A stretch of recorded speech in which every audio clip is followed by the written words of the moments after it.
Good day, Lords and Ladies. Welcome back to Citizen Sleeper. Last episode, a lot happened, and we're now in a situation where, yeah, we'll have to see how that goes. Let's end the cycle.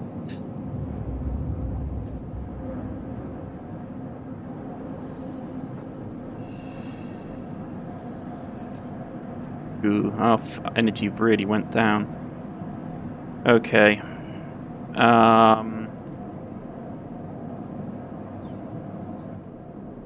Is the ship still there? No, so we can't get our energy back that way. Okay. Pay a little bit money for food. Might be worth it, to be honest. 10 cryo, yeah.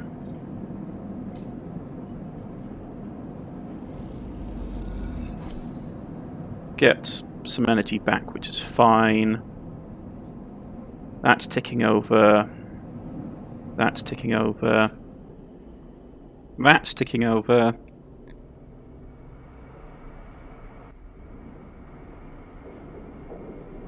Yeah. Scaling. Intuition, enter the spike might be worth it if we can try and get up.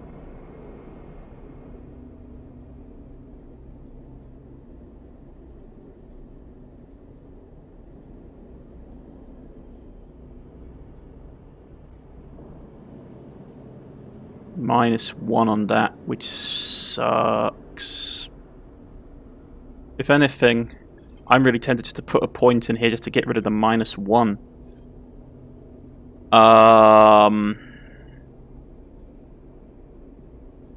That's still ticking over, so it's got a while before it fills up. Yeah. And we have to go there.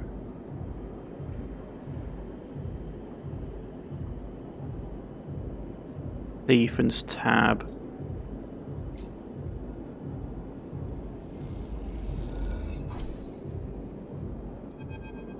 Okay. Can't believe you just did that. Ethan mockingly laugh comes from along the bar. You look over to see him leaning against it in a pool of light, empty glasses and spilled drinks glinting around him. It's always dark in the compressor. But this cycle, the place is packed. A load of space is mixing with the locals. Usually they run, Ethan spins the glass on the bar, or they go spend their savings on some local heavy I have to put down. They don't pay. Just walk away. Ethan gets to his feet. The glass falls and smashes, but he doesn't even notice. You think that's it? One round of drinks and you're even. Sleeper, come on. His hand comes to rest on the butt of his handgun, dangling from a holster.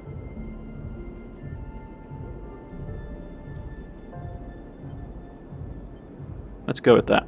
What's wrong with you, you say? Ethan laughs hard, and the people around him turn to see what's happening. You think this is on me?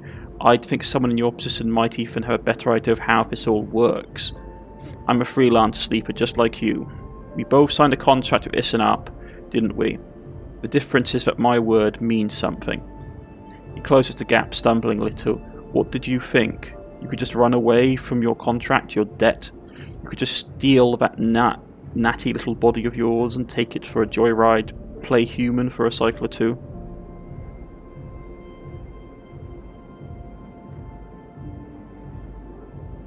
Let's go with that. I am nothing like you say. That's what I'm saying. Ethan is addressing the bar now, having noticed the attention from the other patrons. You're a coward. I'm a professional. Oh, I should thank you. Ethan nods, his hand heavy, for giving me such an easy job. I'm used to outlaws, you know, real bounties. If I knew catching sad little escapees like you was so easy, I would have changed clients ages ago. Someone shouts from the back of the bar for Ethan to shut up. He holds up a finger in that general direction without turning around.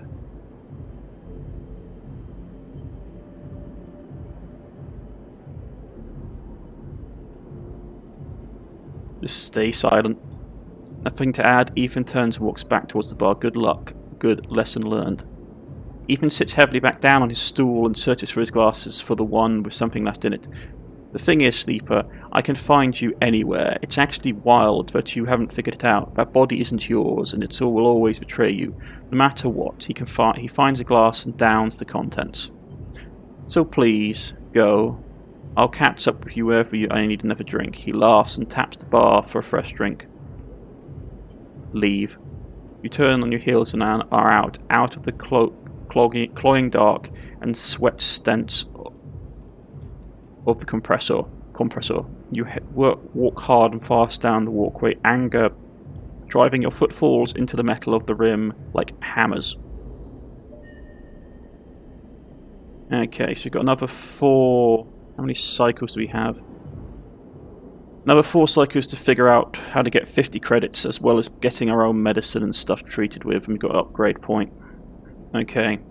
I really want to get rid of this -1. If nothing else, just getting rid of the -1 would be a massive help. Because it means then we could just have a better chance of rolling stuff. Yeah, let's get rid of the -1. Which means, for example, if I go and want to do looking after her, I can actually do it with a fairly good chance. Yeah. Take it out. Bit of energy. Nothing bad. Okay. And so if we want to go and do some work... so like for say here... I want to continue to help her do her thing. That'd be lovely. Help her repair her sip up. And then working on here.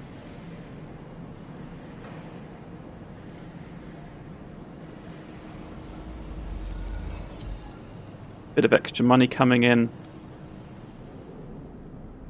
Okay. With what little we actually have to be fairly smart about this. We could put it in here. Actually, wasn't there something... I could hack the system, but how much heat am I got? I'm being hunted already, so I don't really want to poke around in the subsystems unless I can help it. Exploring the rotunda, maybe. Yeah. Let's try that. There we go. Dock watching. Ooh, what's this? Sealed dock. Solheim. Do we have any data? Yeah, we have a data key. This old mega looks like... Yeah, okay, we can unlock it. Okay, and we have another data key. Let's try that.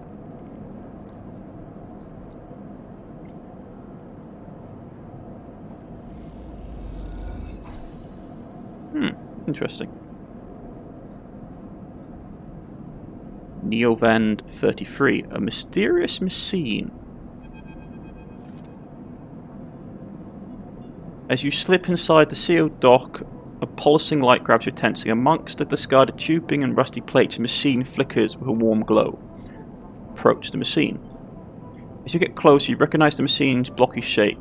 Settled into an alcove in the side of the dock, a kind of upright cabinet. It is covered in faded logos and messages from which you assume it was once an industrial vendor, intended to dispense, manufacture fittings and other machine parts necessary for the regular running of a freight and resource extraction vessel. The manufacturer is listed as Neovend, and you remember an advert from long ago, squeezed amongst all the off-world recruitment drives that assaulted every planet-born citizen, which cheerfully sang that name over and over. You wipe a layer of dust from the cracked screen, thinking of those custom contractors squeezed by their own corporate employees to pay off for every bit of minor maintenance on their rented ships. Enter your registration. Chirps, a pre-recorded message catching you off guard. Press some keys. You reach for the keypad and something begins whirring. At first it sounds like servo motors starting up, but it quickly becomes a whispering, a whining, then a multi-tonal voice that emanates from Neovend. Entity, they hiss, speak with me. Who's there?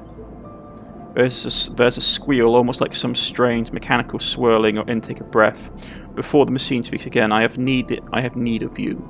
You have need of me. That squeal comes again, and you see that it is the 3D printing apparatus in the upper part of the machine resetting into place, so that each time the servos can be oscillated to produce a whirring, whining voice. You are in danger. Danger? The machine creaks. You are marked for deletion entity. Hunters track you. The screech rattles through the empty dock. You remember the strange head, the figure, the thread closing in. Hunter. The Hunter Protocol. They taste your signature. The sudden whine sets your teeth on edge. You have seen them. This is the gift of an emulated mind. You close your eyes and the skeleton of the station starts to thrum. Emulated minds are adaptable, move when the neurons cannot. The mechanism resets, but emulations makes you target. How? Hunter searches for illegal entities. Nova and screeches. You are sentient, therefore illegal. The servos judder the vending machine casings as they reset. Hunter searches for me also. Hide in this machine. You look at the ruined vending machine, an unusual hiding place for sure. Can counter Hunter, but need entity outside machine. The light flickers. Need you. The screen attached to a vending machine with a swirling arm comes to life. It displays a flickering map of the station. A ghostly thread. The cloud points along the rim. The rim glow in deep red. Hunter is always gathering. Too much data. Must build nests. Explains Nova End. Masters are gone, but continues to hunt. Bring this data. Raid its nests. Masters? Station builders Solheim. Machine rumbles impatiently. Long gone. Their protocols still hunt. Bring offerings. Save self. Nova End says pointedly. Mutual need means friends. They conclude, tired of the conversation. The whirring amplifies, then suddenly drops. As mechanisms within the machine click back into place, the glow fades, and you are left stood in the dark of the sealed dock, with a whirring voice ringing in your ears. So we have a new drive entry.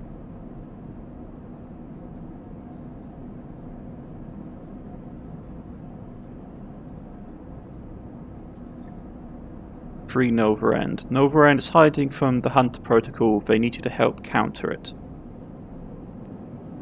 So it needs... I believe Hunters compulsively gathers data, might hold key to escaping. Okay.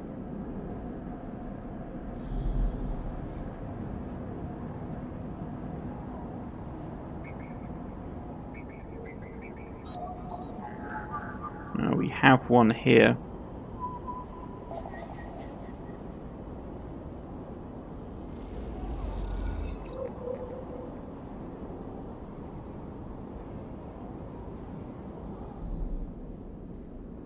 Okay, let's throw that in there and see what we get.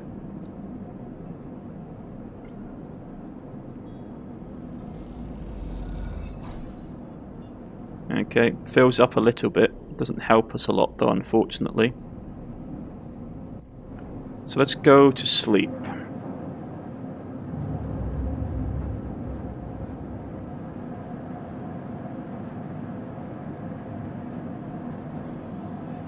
And we're hungry again.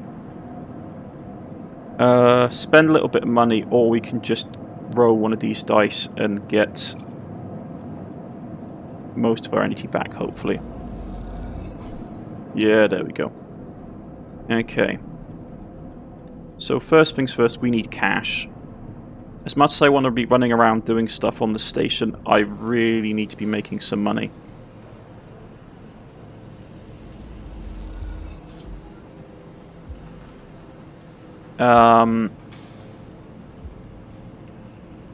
Yeah, I'm probably going to dump both things in just to get a bit of extra money stowed away, because if we're not careful, his thing will fill up and we won't have anything to use. So we can either do Lem's thing, or we can help down here, perhaps. That's probably a good bet, because we do have a lot going on here. Let's see if we can get a crit success. Nah, just a standard success. Okay. That still wants parts, so... it's wanting a 2. I haven't got a 2, unfortunately. Yeah, it wants another 2. A 1 isn't really going to help me at all, unfortunately.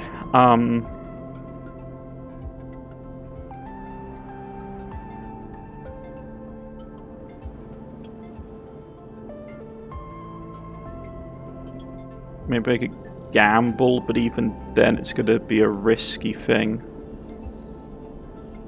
I mean, I got enough components that if I need to, I can sell a little bit to get an extra bit of extra cash. I might just sell an extra piece of scrap, to be honest. 12 cryo, and we get trusted vendors. Yeah, that's not so bad.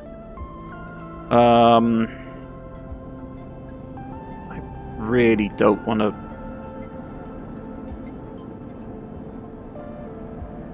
Problem is, his thing's going to fill up, and then we're going to be in a situation where I need to get medicine as well, which is going to start to be an issue soon. Okay, well, let's rest again.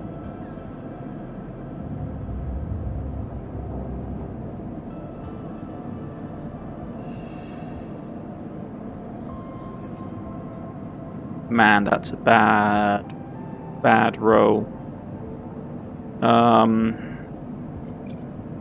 We can try. That went up. His thing, Harden, that guy again. It's been more than a few cycles since Feng confronted Harden, and the silence since has been noticeable. In your time with Feng, you haven't exactly found him to be reliable, but you did expect to hear the end of whatever plan he put into action. But if he won't come to you, you think. But if he won't come to you, you think as you approach the Havanage building, then it's time to come to him. After all, he did promise to fix your tracker, and you were getting nervous.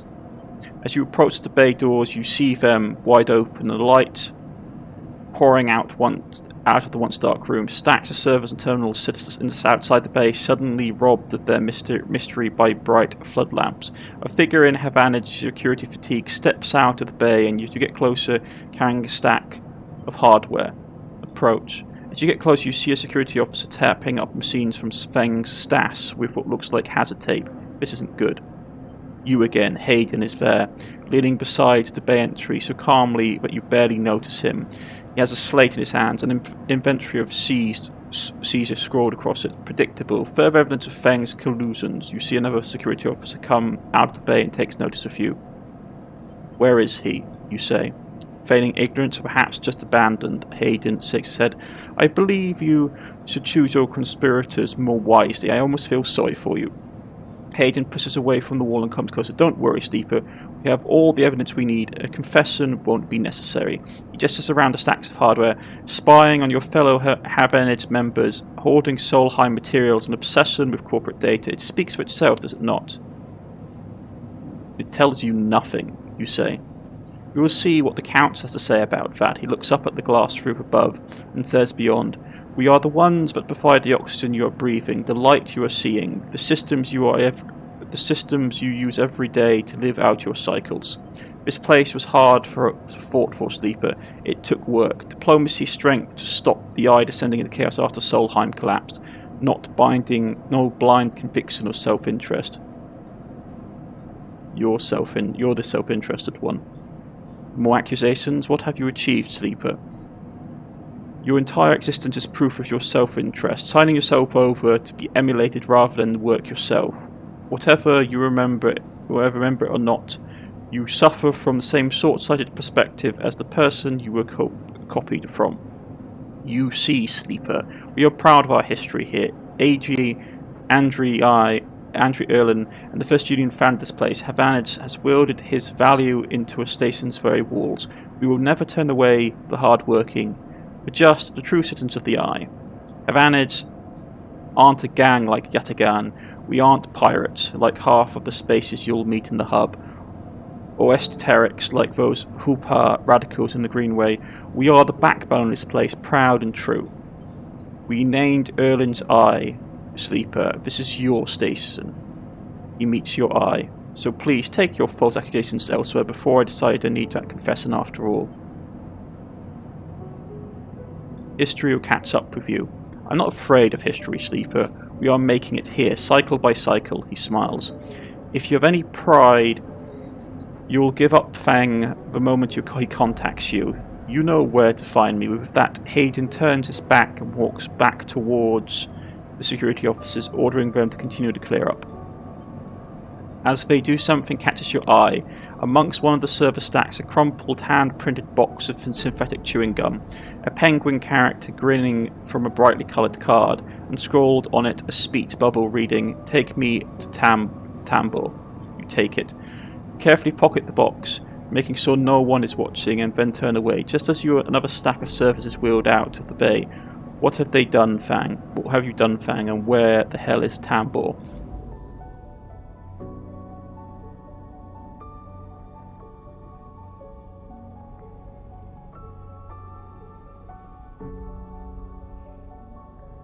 Okay. Well, before we do anything else, we do have to work.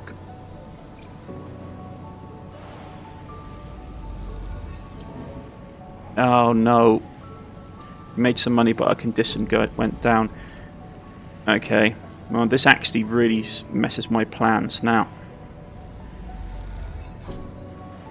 Because I need to go and buy medicine.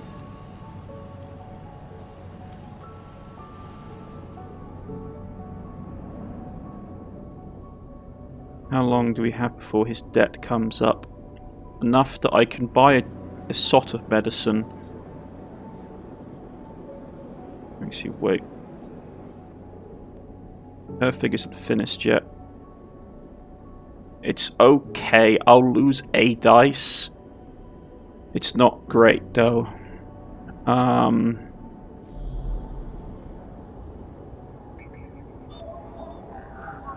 Hunter Nest we can use 2 on.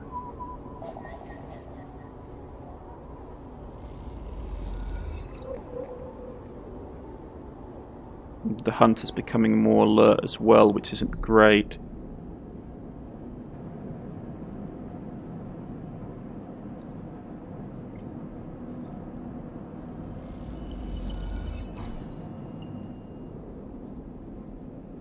The grinning penguin says, "Take me to Tambor." I don't know who Tambor is. But with a 1 I can't do a lot. These are all 2s, so I can't get the last piece out. Okay. Yeah. And I don't want to do anything and risk that.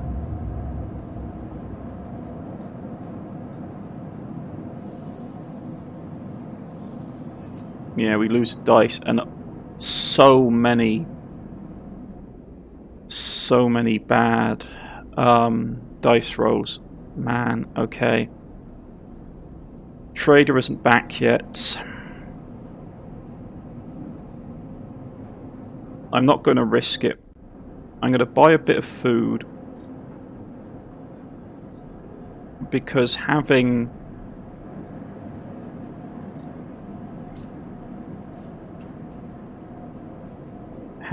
that bad a dice situation I don't want to risk. I'll go to work.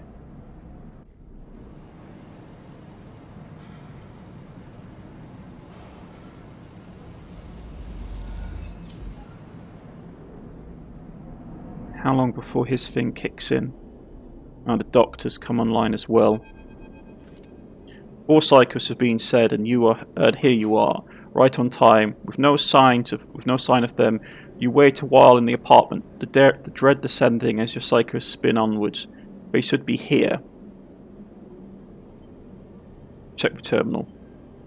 You check and double the terminal for the messages of recordings. Nothing, just the pale glow of the silence. Check the door. You pace back and forth around the apartment, and the rumble of the station suddenly so present and loud. You go to the door and open it into an empty corridor, and close it again. You try to settle down, you wait. You sit on the bunk and stare out the tiny room. Where the hell are they? A knock at the door. Stay still. Another knock. Open it. The figure stands in the doorway, and immediately you know it's not Sabine. They're tall, sharper, and something in their face glints in the half-light. A dark shape like a stubbly baton hangs loosely from their hand. Our local sleeper, good to finally meet you. She steps into the apartment, glancing around with sharp eyes. What, may I ask, are you doing here? She fixes you with a steady, unwavering stare.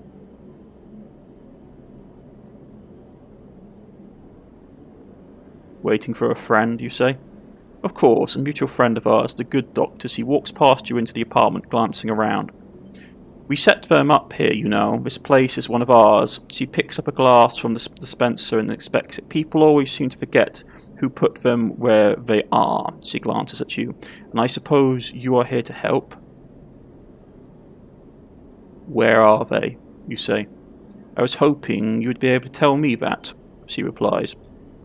She spins the bat on her fingers by her side, her eyes not leaving yours. We have a problem, you and I. It seems our friend has disappeared, left without even saying goodbye, which means they are in a little trouble now. But it's the kind of trouble that you need help. For. So I thought I'd come here and take a look at that little hidey hole, and here you are, the help. She looks through the detritus on the side. And what help? A sleeper, no less, which I have to admit is a little surprising. It suggests to me that your friend hasn't been very honest with you either. What do you mean? Well, I'm sorry to report that before we got them set up here, Sabine was working for your owners. She paused. Assen Arp. You blink hard at the news, unsure of how to take it. Rabia looks away, waiting for a response. Prove it. Happily. She crosses into the next room and you follow silently. She sits at the terminal and touches her baton to one of the access ports. A spark, then the terminal screen skips, encrypted folders emptying themselves before your eyes. In a flicker of files, you see Espin ARP letterheads in code forms, reports laden with medical data marked with a corporate logo like the sigil of some cult. Reba steps away from the terminal. Look all you want. Some of your files may even be there. The volume of documents is overwhelming, but they seem to be mostly reports on early emulation tests, surveys with sleeper candidates, reams and reams of user data. If Sabine was an Essen ARP employee, why did they help you? Ruben reaches over and places a vial of stabilizer on the desk, breaking your concentration. It simmers in the screen light, its viscous crystalline within the glass. We will of course keep up the supply. We are more than able to dispense important medicines even without the doctor. You hold it between your fingers, and for a tiny moment you have the urge to crush this object, for the power it has over you. I'll task Tissero to make those a little cheaper for you. He'll be running the surgery now.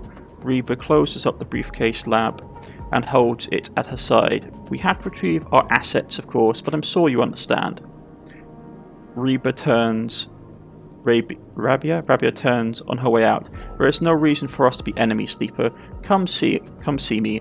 I keep my office nearby. We have good work to do, you and I. Meet me there in a few cycles. She slips out silently into the corridor. You look around the apartment and feel a fear drain out your body to reveal tiredness beneath. So we got an upgrade point. And we got that story finished as well, but we only got one, so we can't really do a lot with it. I want to save it to try and get into the next section of this as well. Our condition isn't great. I will pop a pill to keep our stabilization up. And with what we have left, I need to get Hunter off my back as well, because he's starting to become an issue. He's going to come online again. So let's get the data out of him.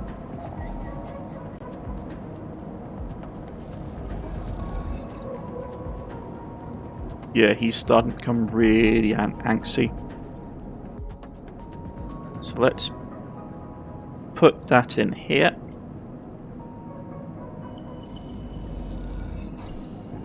There we go, no one wants data. And the story progresses. Neovend is throbbing with excitement. The movements of the servo monitors rock the vending machine back and forth at an unsettling angle. You wonder if it fell over, would Neovend be able to get back up? Sleeper entity comes to hiss. Your data is good. Across the face of the vending machine, raw code scrolls at incredible speed.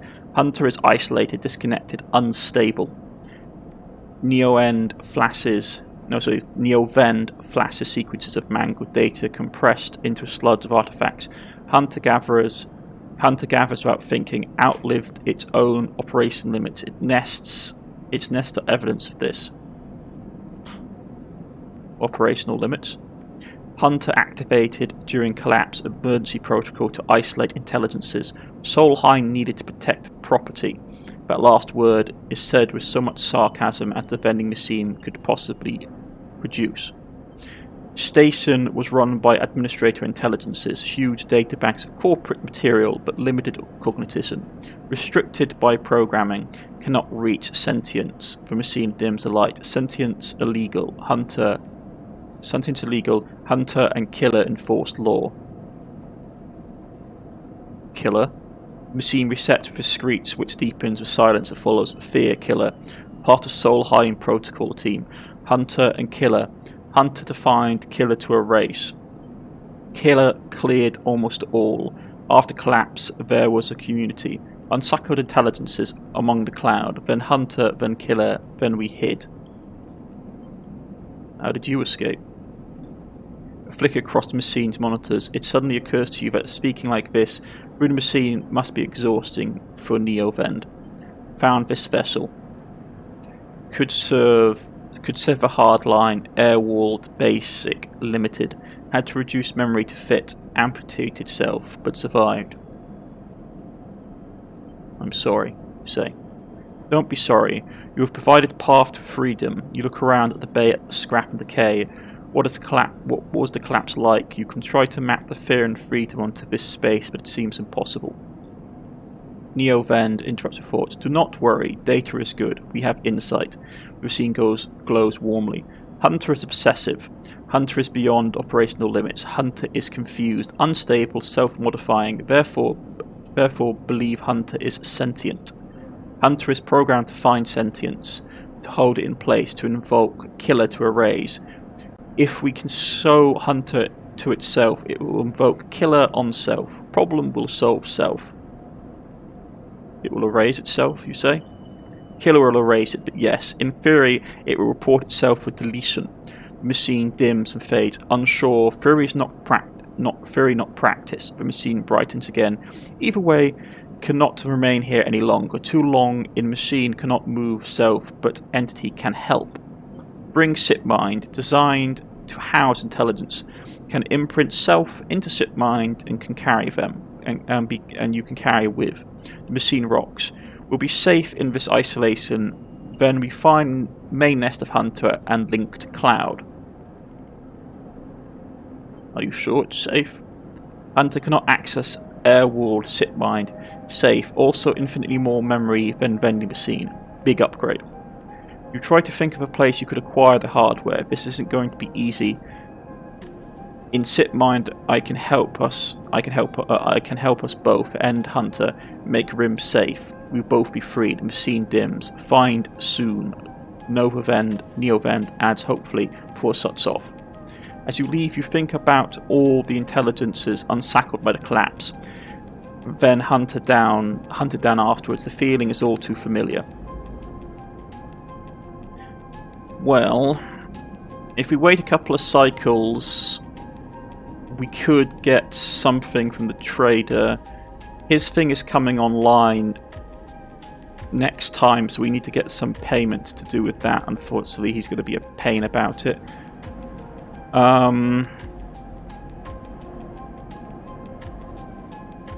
don't know what tambour is, to be honest. Problem is I can't do a lot. I could do here. Risky is just... we can try. It's a 50-50 split.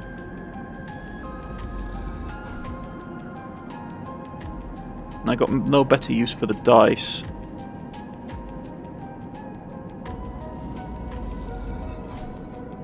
There we go. And her thing activates now as well. Akita is crouched in the computer core of the ambergris, swearing to herself when you enter. She doesn't look up. These sits completely ruined the core's connections when they cut it. She holds up a thick fistful of ragged wires. The ship mind they ripped won't even be usable without replacing these. She throws a bundle of wires across the room. Amateurs. Can we repair it? There's nothing to repair. We need an entire ship mine, not exactly the first thing you can expect to dredge up from scrap freighter. She sighs. Fragments maybe, sections of a mind, but a complete ship mine, no way.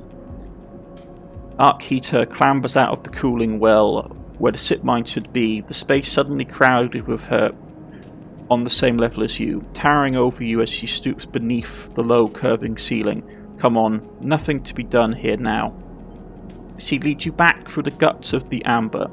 Though you can find the way back yourself, the repair process has left you familiar with the cutter's idiocylindrical layout, all diagonal angles and bundled tubes. What do we do now, you say? Akita seems lost in thought, and you focus on the corridors, ducking below conduits and passing through bulkheads. Eventually you arrive in the galley. Though it's hard to tell, most of the benches and prep surfaces are covered in half-stripped components and welded half-part patches. Akita shoves a box of filters to the floor and sits. There's no way around it. She starts out of nowhere. We need a new ship mind. I can salvage one, you say? I like your confidence, Sleeper. Maybe if we check the Ort Exchange or speak to some of the scrap dealers. He rubs her forehead. It seems I'm about to do something very stupid, but hey, I can't. I came here, didn't I? Why not make a run of it? She fixes you with a hard stare. Sleeper, you've all I've got. No crew, no friends. You're it. She looks uncomfortable. I appreciate the time you put in on Amber. I'm sure she would too if she could. What I'm saying is if you screw me on this, I will kill you. She leans over and hands you a stack of chits, a big stack of chits.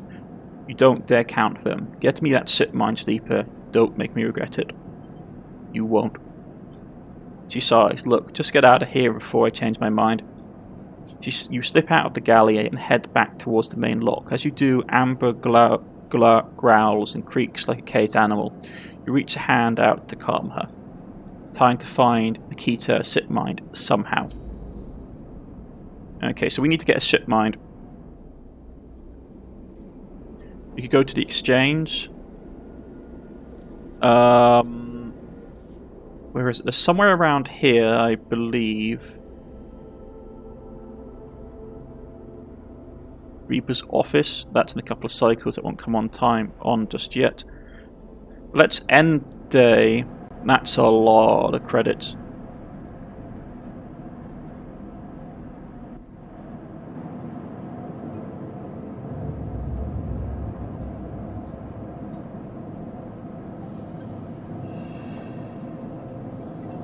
Energy's not great.